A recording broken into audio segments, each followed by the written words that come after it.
From Lagos, the nation's commercial capital. This is the News at 10. Live from Channels Television. Reporting tonight, Anne Waodo.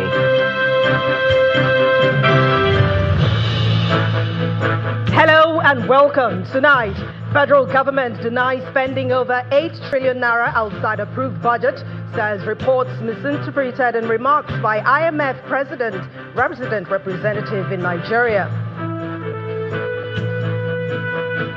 African Democratic Congress presidential candidate Atiku Abubakar and National Democratic Congress counterpart Peter Obi call for investigation into IMF reports on alleged off-budgeting funding. The federal government condemns killing of 2 Nigerians in South Africa amid renewed anti-foreigner protest, warns it may invoke unspecified measures if the attacks persist. And Iran's supreme leader, Mujtaba Khamenei, was conspicuously absent from his father's funeral as senior regime figures joined thousands in paying their last respect to the late Ayatollah.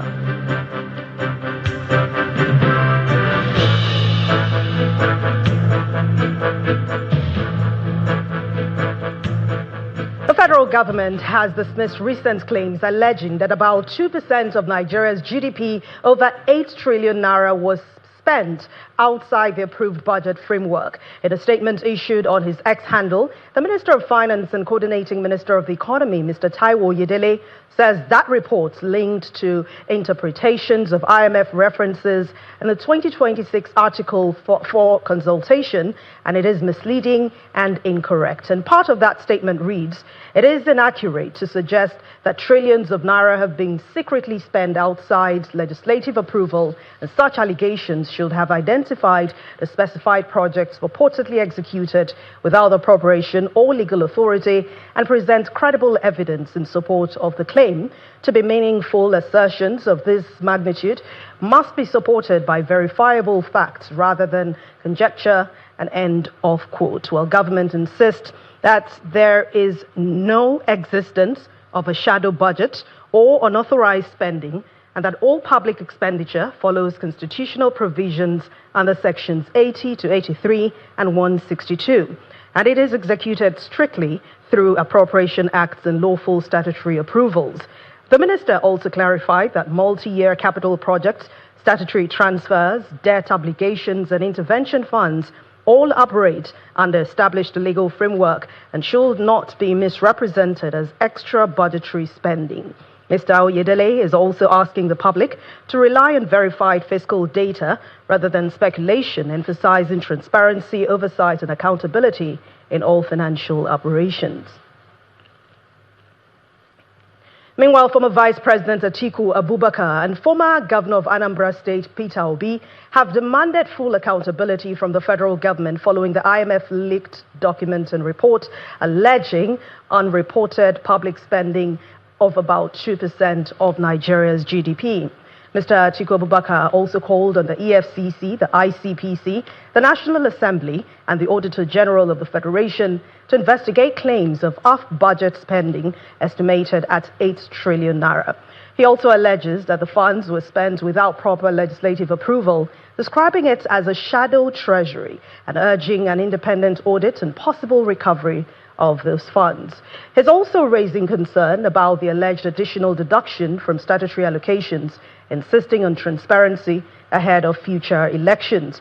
And for Mr. Peter Obi, he also reacted to this, describing the IMF report as evidence of grand corruption. According to him, over 8 trillion naira, reportedly unaccounted for, exceeded key national sector budgets and reflected serious fiscal mismanagement, calling for urgent accountability and even leadership responsibility.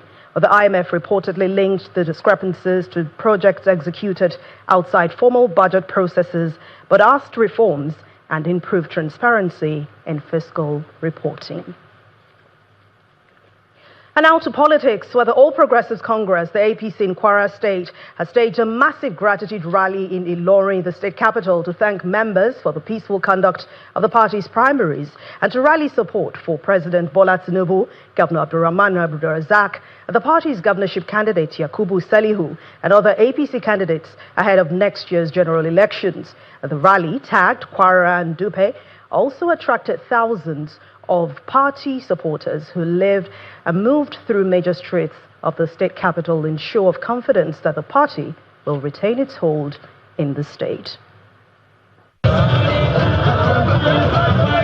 Thousands of members of the All Progressives Congress thronged the major streets of Ilorin in a show of solidarity, celebrating the successful conduct of the party's primaries and reaffirmed their support for the re-election bid of President Bola Tinubu.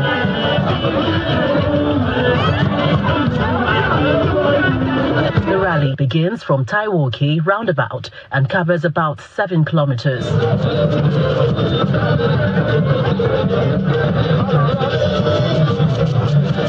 Amid singing, dancing and cheers, more party supporters join the procession as it moves through the city, defying the scorching sun in a vibrant display of enthusiasm. We are thanking God that we had a very successful primaries and our candidates have emerged.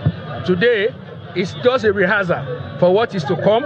We are doing this to thank Mr. President and the leadership provided by His Excellency Malam Abdurrahman Abdulrazak, and to assure Mr. President and the leadership of All Progressives Congress that, like we have always said, Kwara is APC, APC is Kwara. The party's vice chairman urges members to remain united and loyal, expressing confidence that the APC will emerge victorious in the general elections. My message for the party members on behalf of my chairman is that they should continue to be loyal to the leadership of the party in the state. That is the governor, Abdurrahman Abdulrazak.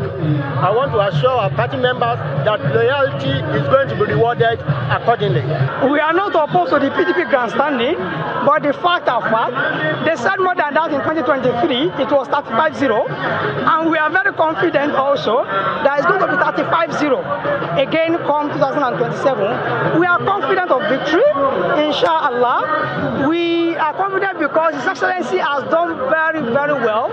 The scale of his achievement is unsurpassed in this way. Forget whatever anybody says.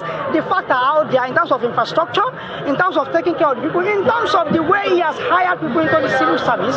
So he has done extremely very, very well, and he's a humble man. Party leaders also say the decision to zone the APC governorship ticket to Kwara North reflects the party's commitment to fairness, justice and equity, expressing confidence that the move will further strengthen its chances in the general elections.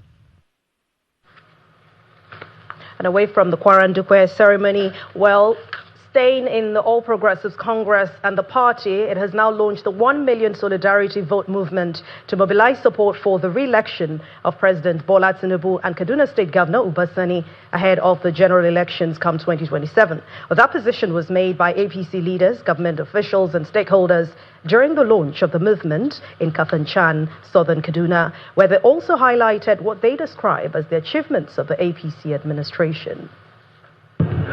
Stakeholders and supporters of the All Progressives Congress gathered in Kafanchan, the political headquarters of southern Kaduna, for the official launch of the 1 million Solidarity Votes movement for President Bola Tinubu and Governor Uba Sani. The movement is aimed at strengthening grassroots support for the APC ahead of the 2027 general election. Government officials outlined what they describe as the achievement of President Bola Tinubu and Governor Uba Sani in security, infrastructure, education, and economic development across Kaduna State, particularly southern Kaduna. The non-kinetic approach efforts of the governor have successfully reclaimed deserted communities and farmlands and led to the reopening of previously closed local markets across the state. The APC National Organizing Secretary Suleiman Arugungu is represented by the Director of Election Management, who calls for continued support for the party and says the movement would help consolidate the gains of the APC-led administration. While commending you on this laudable initiative on youth and women mobilization, I would like to urge you to encourage them to ensure that they possess both permanent voter voters card and APC membership card. The event also features the inauguration of members of the 1 Million Solidarity Vote movement. Other stakeholders, including the National President of the Nigerian Union of Teachers and the Executive Chairman of the Kaduna State Internal Revenue Service, urged the people of Southern Kaduna to support President Tinubu and Governor Obasani in 2027. They say the region has recorded more appointments, infrastructure projects, and other government interventions.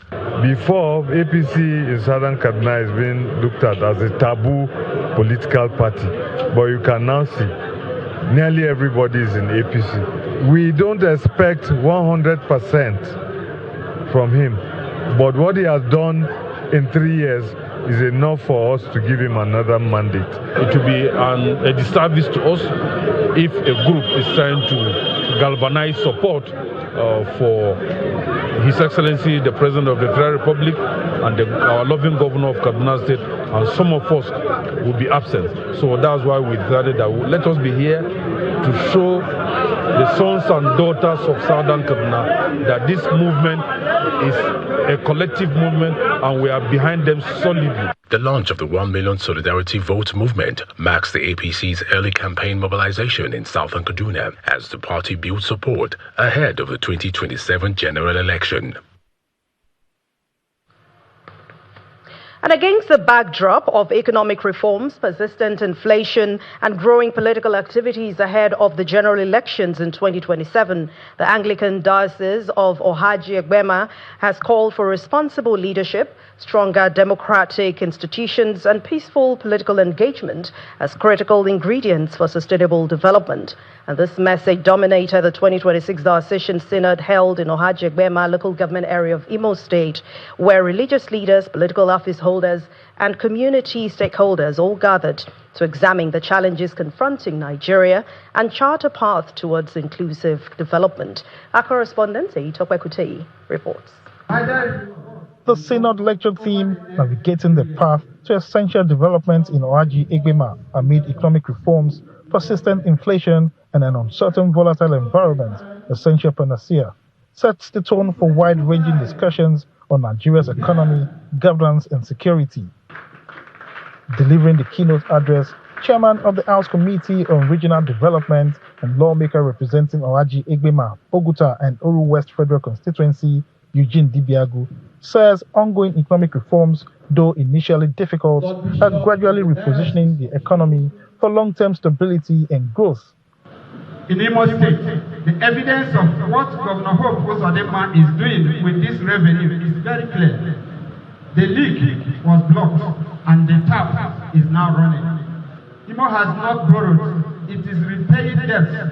For years, Imo was a name on the list of highly indebted states. We enjoyed Paris funds and the bailouts, yet we borrowed old salaries, contractors and banks, and could not pay pensioners or gratuities. Today, the Debt Management Office ranks Imo first in debt repayment. Shifting focus, the Anglican Bishop of Ohaji-Egbema Diocese, Right Reverend Chidi Okpara-Jiaku, raises concern over deeper structural challenges affecting national development. The government primary constitutional mandate is to ensure adequate security for citizens by protecting lives and property of the citizens. Has been abdicated and many lives are being lost steady, including high-ranking security personnel losing their lives in a course of fighting against insurgents. We request that the government remove politics in our security architecture and stop integrating criminals. Ahead of the 2027 general elections, he calls on political actors to embrace issue-based campaigns, reject violence, and religious manipulation. While acknowledging signs of economic recovery, the bishop insists that government policies must translate into real improvements in security, education, healthcare, job creation, and infrastructure delivery. The state of the economy and daily advanced economic policies are not friendly with the citizens. The price of things are actually coming down, but still the purchasing power is very low to make ends meet. We urge the Independent National Electoral Commission, if they are still independent, to be impartial in discharging their duties. As the synod concludes, participants agree that Nigeria's path to sustainable development depends not only on policy direction, but also on accountable leadership, peaceful politics, and active civic participation. Iyitokwekute, Channels Television News.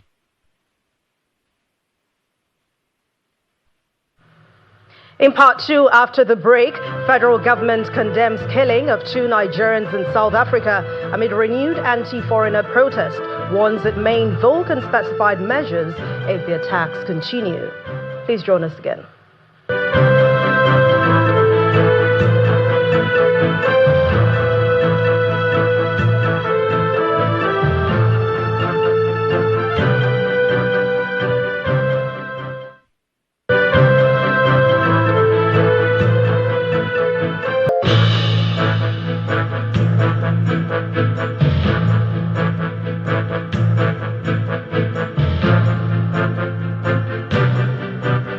Welcome back. If you've just joined us, you're watching the news at 10 on Channels Television, broadcasting live from Lagos.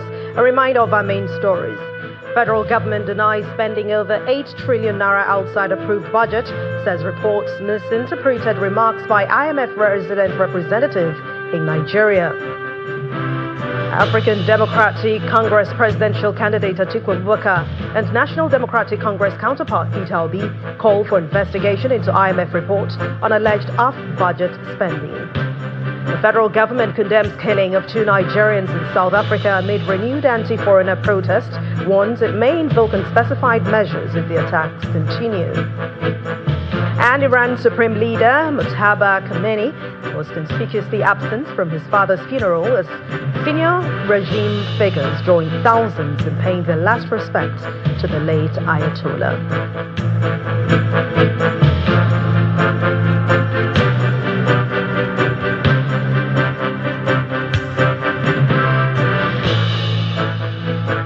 President Bola Tinubu has reaffirmed his administration's commitment to prioritizing interfaith dialogue and promoting peace, harmony, and tolerance among Nigeria's diverse religious communities. The president made this statement while receiving in audience Archbishop Paul R. Galga, the Secretary for the Relations with States and International Organizations of the Holy See, at his residence in Abuja.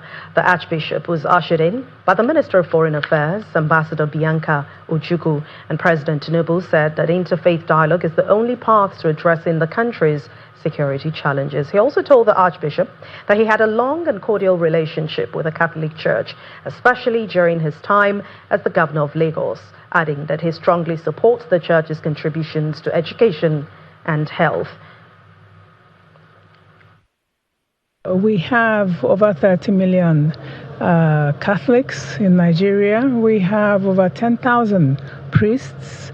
And of course, Nigeria has the largest number of Catholic bishops in the African continent. So the visit of Archbishop Gallagher, who is the Secretary for Relations with States and international organizations, is very, very significant on this 50th anniversary of our bilateral relations with the Holy See. This started since 1976, and we opened officially our own mission in the Vatican in 2012. So the Church, the Catholic Church, is hugely impactful in Nigeria in the number of educational institutions, healthcare institutions, in its commitment to promoting interfaith dialogue and its assistance with Nigerian organizations in humanitarian responses, in its dedication to peace and stability, not just of Nigeria, the African continent. Well, the relationship is very strong and very healthy. And I was just mentioning that now Nigeria is sending a new ambassador to the Vatican, who is arriving in these days, and we have had a constant presence of the nuncio over the years, and visits from several of the Holy Fathers. And who knows, maybe in a few years' time, Pope Leo will come to visit Nigeria as well. The federal government has strongly condemned the killing of 2 Nigerian nationals in South Africa, describing the incident as disturbing and unacceptable. One victim, Emeka Charles Irebu, who was allegedly killed by Swani Metro police officers in Pretoria during interrogation procedures, while another Nigerian, Mr. Musa Yuna Joe, was shot dead in front of his shop by unidentified attackers. The spokesperson for the Ministry of Foreign Affairs, Kimebi Ebengfa, in a statement says that the government is deeply concerned about the rising case of violence and alleged xenophobic targeting foreigners, warning that such actions threaten regional peace and human rights obligations under international law. Well, the government has also criticized inflammatory remarks by officials and extremist groups, calling for accountability and asking South African authorities to investigate all cases and ensure justice is served. Nigeria has reaffirmed its own commitment to diplomatic engagement while advising its citizens in South Africa to remain calm, vigilant, and avoid high-risk areas as evacuation and protection efforts continue. And back home, troops of Operation Hedinkai say that they have achieved a major breakthrough in the ongoing search and rescue operations linked to abducted students of Government Day Secondary School in Lassa. A statement issued by the acting military information officer, Captain Mohammed Goni, says that acting on credible intelligence, combined air and ground mission led to the successful rescue of 6 additional victims in Talakawa, Chibok local government area of the state. The rescued persons, 4 adults and 2 infants, were early abducted in May from Musa in Askira Uba local government area. They've now been evacuated to a secure facility where they are receiving medical attention and full humanitarian support. Authorities say immediate relief materials have also been provided to help them recover from the trauma, even as plans are underway for the safe reunion with their families. And in Bauchi State, the State Command of the Nigeria Immigration Service has foiled a suspected human trafficking attempt involving 3 minors who were being processed for international passports for travel to Saudi Arabia. The State Comptroller, Mr. Umar Abubakar, while briefing journalists, says the preliminary investigation suggests the children's parents may have been deceived into releasing them. Our correspondent, Hajara Aliyu, reports. A suspected procurement agent allegedly transported 3 minors aged 13, 14 and 15 from Kano State to Bauchi to obtain international passports for travel to Saudi Arabia under the guise of participating in the Lesser Hajj Umrah. The suspect reportedly claimed that the 3 children were biological siblings. However, immigration officers became suspicious after requesting the passport of the supposed parent. Discrepancies discovered during the verification process prompted further investigation, leading officials to suspect that the trip was intended for purposes other than the stated pilgrimage. On suspicion of their presence and the documents they presented, which we suspected are forged documents, now we intensified our investigation, where we found out that they claim to be from the same parents, whereas further investigation revealed that these girls are from different communities.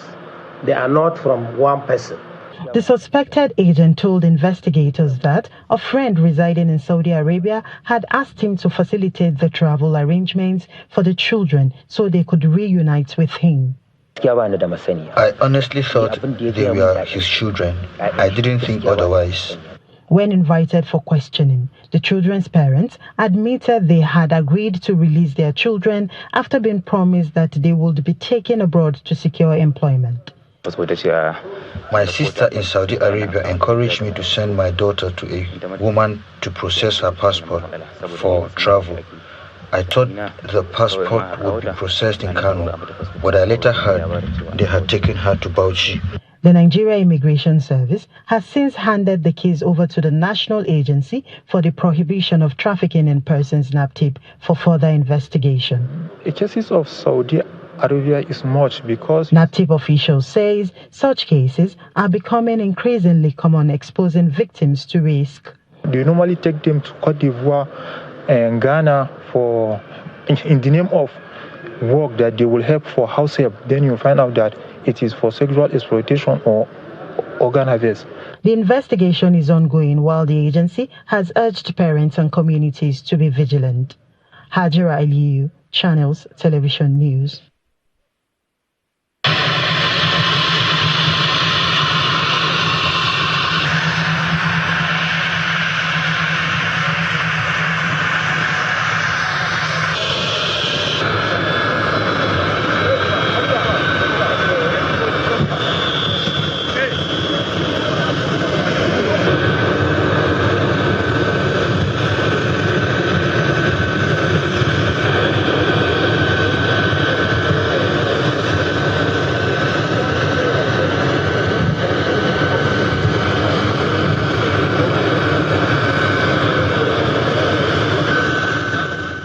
That's Vice President Kashim Shettima earlier today, arriving in Port Harcourt, the River State capital, ahead of the grand finale of activities marking the Nigeria's Army's 163rd anniversary, scheduled for Monday, July the 6th. Well, he was received on arrival by Governor Siminalayi Fubara of Rivers, members of the State Executive Council, other political leaders, the Chief of Army Staff and heads of security agencies in the state. The Nigerian Army Day celebration will highlight the Army's origins in 1863, its role in defending Nigeria's sovereignty, and its ongoing fight against terrorism, banditry, and other security threats.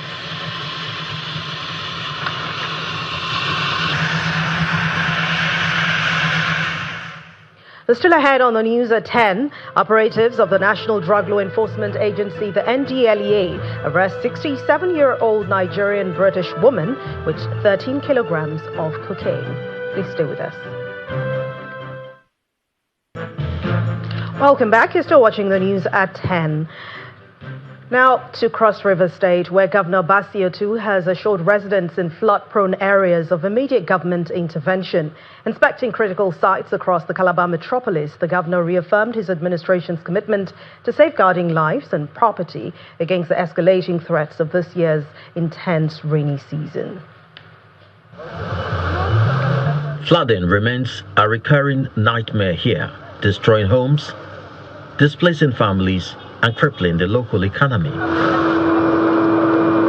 For residents in these high-risk zones, every dark cloud brings the painful threat of losing everything. With the rains pouring relentlessly, panic has once again gripped Calabar. Neighborhoods in Nasarawa, Bakoko, and Akaifa are taking the hardest heat. Blocked drainage channels are forcing water levels up, threatening to swallow homes whole. We have been having challenges here. So anytime it's raining, we can't sleep. Our eyes have been open, snakes disturbing us. We lost 2 lives last year, rain. So we are calling out to them, please, to come to our doorstep to rescue us. While some families have fled to safer ground, others are stranded, praying the waters recede before disaster strikes. As you could see, this gully erosion engulfed the community all. The thing has taken many people's houses. Just that what we pray to Almighty Allah is that no life has been lost, but many things has been lost in this gully erosion. Right here now behind me, you could see this is our slaughterhouse, which the thing has already eaten it all. And we have called the attention of the state government. We have also written to New Map in federal. They have come, they have inspected it. Up till now, nothing has been done to it. The children of Nasarawa Bakoko are at risk during rainy season because of this erosion. The children always go to Islamic school in the evening. That's around 4. When it's raining, they do not go because of the erosion. The devastation is impossible to ignore. Waterlogged streets and flooded compounds have triggered desperate pleas for government action to save lives and property. When rain is falling, we become as if we are holding our hearts in our hands. We cannot sleep with children that we have in the house. Where will we run to? That is why we are crying unto our governor that please, he should help us. Taking the crisis head-on, Governor Basiotu toured the hottest heat areas in Calabar. He assures victims that his administration is rolling out immediate relief, backed backed by sustainable long-term engineering solutions to control the waters. We are going to work on it until the flood has been disturbing a lot. We see a way that we can do it, even though this is rainy season. It might not be as quick as we want to, but we make sure that we move quickly to see if we can mitigate or arrest the situation. As the rains continue to fall, these communities are holding on to the governor's promise, hoping swift government action outpaces the rising tide. In Abuja, residents are also not happy. They are now accusing the federal government and the Federal Capital Territory. They're lamenting the poor waste management around Abuja, calling on the FCT administration to urgently intervene. Well, some residents who spoke to our correspondent, Kumbi Aboluwade, stated that the indiscriminate dumping of refuse not only degrades the beauty of the capital city, it also proves a grave danger to their health.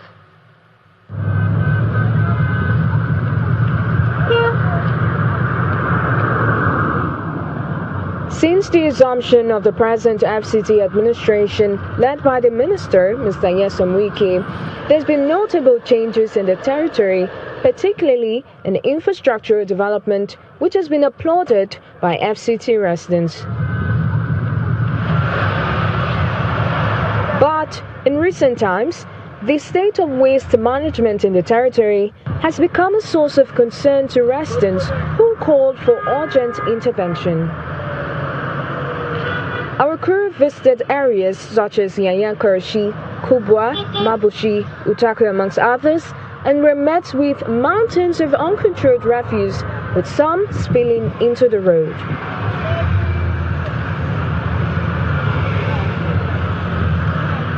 Apart from defacing the look of the environment, waste mismanagement creates significant danger to human health and the environment, including the spread of infectious diseases, water and air pollution, as well as soil contamination. Seeing things like this now, honestly, it discourages us. The place look dirty and see businesses over there. In the afternoon time now, the whole Otako will be smelling because of the dustbin. And when it rains, you see water used to gather there and block everywhere. I don't think maybe the government know about this. But sometimes the environmental try their best to reduce it. But still, they still bring more traffic to that place, and something needs to be done also. This is the capital city. It's one of the best cities in the world, but today it's appalling. One can look at it and see that the whole town is dirty. What I mean by the whole town, where we are standing now, you can see how everything is, and I feel so bad about it. There's a project going on, but what about the human being? This can create a lot of things in this town. Some hideouts are behind us here because of the debt. So I believe that the minister needs to go around again and see what he do to the environment so that we can live well. In the FCT, waste management is primarily the responsibility of the Abuja Environmental Protection Board, AEBP, which operates under the FCT administration. While for areas outside the capital city, it's the duty of the area councils. The challenge is, however, being addressed as the FCT minister assures residents of changes. One very difficult thing to do in government is waste disposal. Why? It takes a lot of finance. Before, we don't know the contractors and everything was in the best. I call them political contractors. It was December. You remember? We have to give new people, and then I said, look, particularly there are areas I will not accept. I'm not saying that even if there's refuse in your place I will accept, but there are areas that you can't, because it is the eye of the city. Now, the point I'm trying to make is, yes, we cannot say we have done 100%. No. Even when I was governor, nobody has gotten it 100% right. But that's not an excuse. We'll continue to do our best. With these assurances from the minister, affected residents are hopeful that words will be matched with action in the coming days. From Abuja, Kumbi Aboluwade, Channels Television News. And now some cheering news for stakeholders in agriculture in Benue State. And the state government has now set August this year for the commencement of production at the Taraku Mills, which was established back in 1989 but was abandoned. While the managing director of the Benue Investment and Property Company, Mr. Raymond Asemakaha, also disclosed this during an inspection of the facility, which is located at Mbawegba community in Kwara East local government area of Benue. The state-owned mill has the capacity to process soya, vegetable oil, feeds, and manure. Officials of the Benue State Ministry of Industry, Trade and Investment are joined by the leadership of the Benue Investment Property Company at the inspection of the ongoing rehabilitation of the state-owned Taraku Mills. The team takes a tour of the facility, inspecting the state of the equipment and spare parts, as the government targets production next month. We said that we're going to start work, and today we have come to see how far the work has commenced. The engineers are already doing their job, and we are telling the people of Benue State that with what we have here, the spare parts, the equipment, we're assuring the people of Benue that in the next 30 or 35 days, we will start at least one of the plants. He tasks farmers to step up cultivation of soya beans, corn, and other grains to feed the mills and create job and wealth for the people. Every government asset that we know, we are going to revitalize them. We want our people to get jobs. So if you are here and you are a farmer, go and start farming soya beans, because we will offtake your soya beans. It's a guarantee that we will offtake your soya beans. We want people not to discourage, and that's why we are creating the market. This is an agro-allied industry. And for us to re-engineer or rehabilitate it, that is the process that we have started. And we will not do anything, we will not go back until this factory commences into full operation. The state-owned agro-industrial processing plant is designed with a production capacity across multiple agricultural divisions, including oil refinery plants, maize milling plants, and animal feed mill. We are carrying routine maintenance now, but I'm assuring you with confidence, as is spelled out, in the next 1 month, we will start running these machines for everybody to see. I'm very sure this factory, when we power it, we will not have a lot of issues to solve. The mill, which was established in 1989, became moribund around 2009 due to funding, power, and water challenges. And the state government is hoping that the facility will offtake vast amounts of local farm produce to manufacture finished household and industrial goods.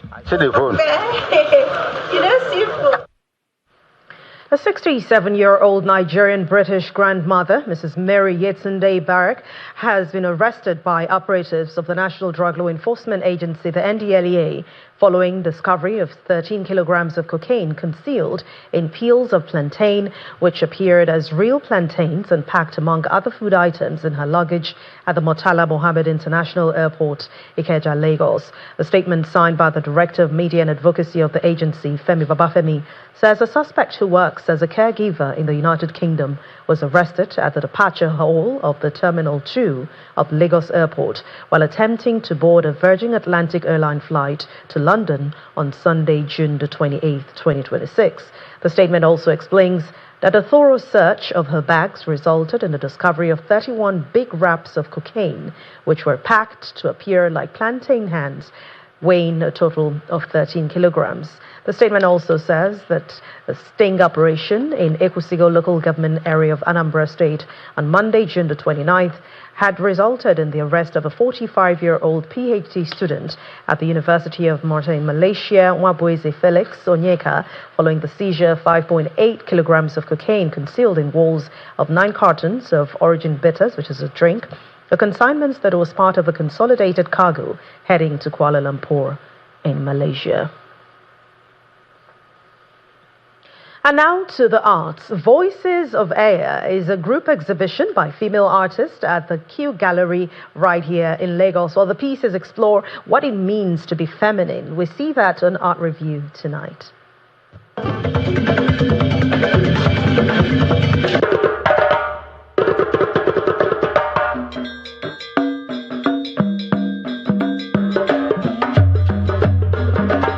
In a society where women's voices are often unheard, Q Gallery in Lagos features various female creatives, giving them an opportunity to express themselves through art.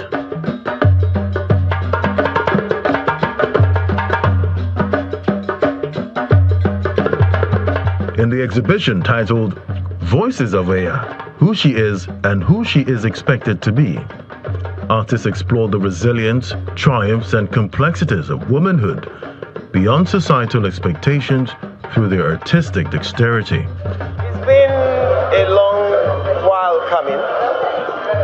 That's to present female artists and contribute to the uplift of female artists. I think it is in our part, being a major collector, to encourage female artists and females in the creative arts. Aya in the title of show means woman in Urhobo language of Delta State. The term is not used to suggest cultural superiority, but to reflect the narrative of women's identity, which is the core of the exhibition. It's not to be tribal, but to point a torch to say, okay, Aya can mean in Yoruba, like they say, Obiri in Yoruba, it can be. So it's a collective subject matter because it addresses situations that we all as women are going through, our stories, our experiences, our challenges as well. So, and also to point the torch, the satellite of recognition and celebration towards women who are actually or apparently a minority in the arts industry, and also serve as an encouraging platform to other female already practicing the art or are contemplating practicing the art. These female creatives portray their thoughts, childhood experiences and struggles through different mediums of captivating art.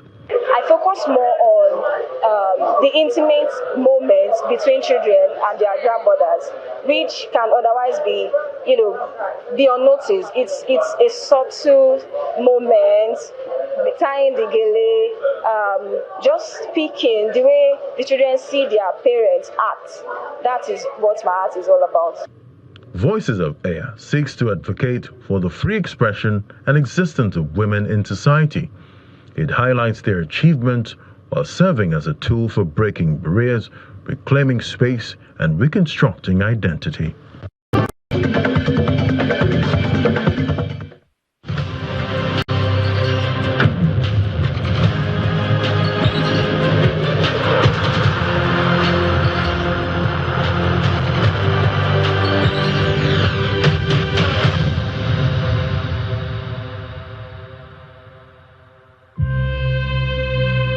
We delve right into the world of sports, where President Donald Trump has thanked FIFA for suspending Larry Balogun's one-match ban and allowing the U.S. striker to play in the World Cup co-host's last 16 showdown against Belgium. Balogun had been set to miss Monday's match after controversially being shown a straight red card following a VAR review in the last 32 game against Bosnia-Herzegovina for stepping on the foot of defender Tariq as the U.S. won 2-0. Under FIFA rules, a straight red card automatically triggers a one-game ban, which cannot be appealed by the player's team. But football governing body FIFA says that earlier today the ban will now be suspended for 1 year in a surprise move for which no specific explanation was offered.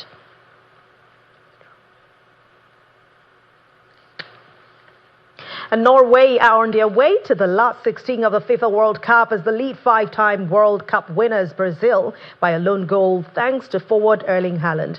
It is the second time the countries are meeting at the World Cup, with Norway beating Brazil 2-1 in the group stage of the 1998 tournament.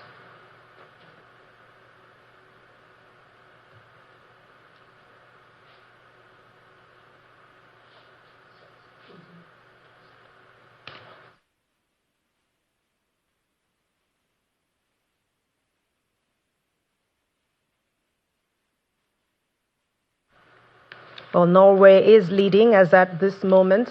By now, England manager Thomas Tuchel says that 3 Lions can banish memories of World Cup pain by rising to the challenge of eliminating Mexico on Monday. Well, 40 years ago in Mexico City, Diego Maradona defeated England in the World Cup quarterfinals in a match that is still remembered for the Argentine great's hand of God goal when he punched the ball into the net.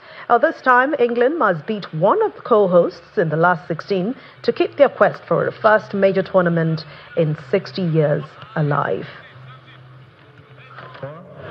We are in an iconic place, iconic stadium, a massive game, knockout game against Mexico in Azteca. It's just an iconic match and a big stage, and we feel it.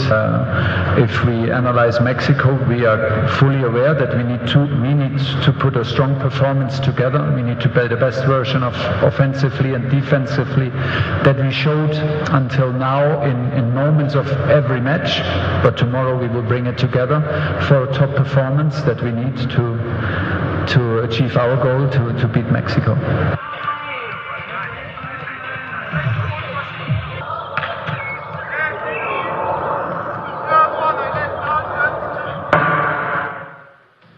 Well, Norway is at the moment leading. We remember Norway has been on the way to the last 16 of the FIFA World Cup as they lead 5-time World Cup winners Brazil. And at the moment, the score is 2-0.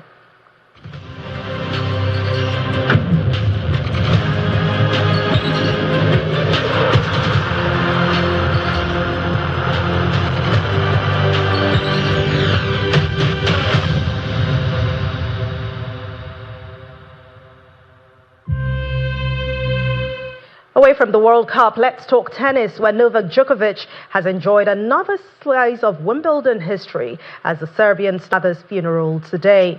And the late Alkanemi's other 3 sons, Masoud, Mustafa and Meysam, were all present at the service alongside President Masoud Pezeshkian and the Revolutionary Guard's Chief Ahmed Vahidi and other top officials. But rumors have been speculating about Mutaba's condition, being wounded in the same U.S.-Israel airstrikes that killed his father, and has continued as he has not appeared in public since his appointment in early March this year. His father's body is currently lying in state at Tehran's Grand Mosala religious complex with a funeral service led by prominent Shia cleric Jafar Sobhani. A massive crowd filled the Grand Mosala and its surrounding areas in Tehran as memorial ceremonies began for the late Iranian Supreme Leader Ali Khamenei. The prayer complex was packed to capacity, with crowds spilling into nearby streets and filling major roads leading to the venue.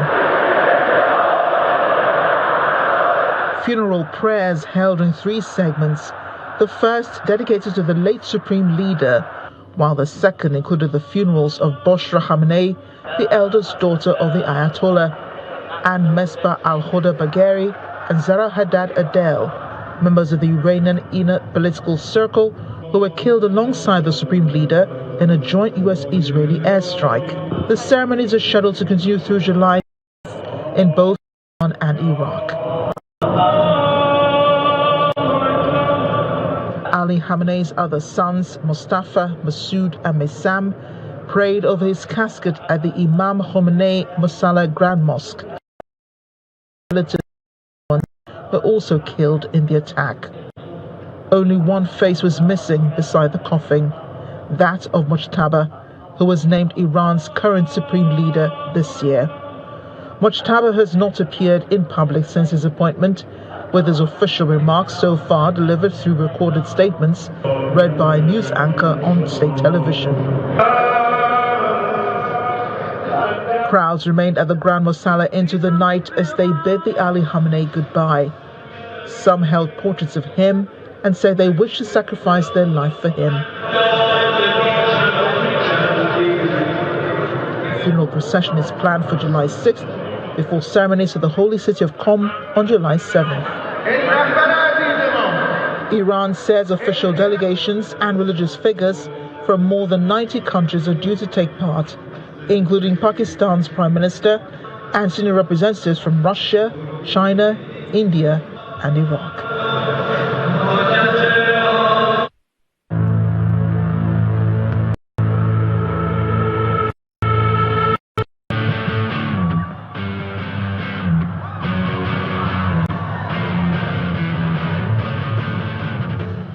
U.S. President Donald Trump says the American dream is back.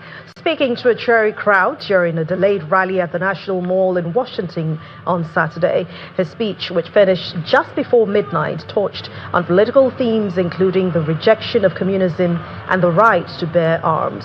Mr. Trump capped off his remark by calling the moment only the dawn of the golden age of America, with its destiny written by God. This year, the country marks its 250th birthday with fireworks and flyovers, but celebrations across the country have been complicated by extreme weather. Celebrations in the U.S. Capitol were delayed because of a thunderstorm, which forced an evacuation of the National Mall earlier in the evening. And the grand finale marked by a massive flurry of blasts, including about 1 local and Capitol rapidly towards and to.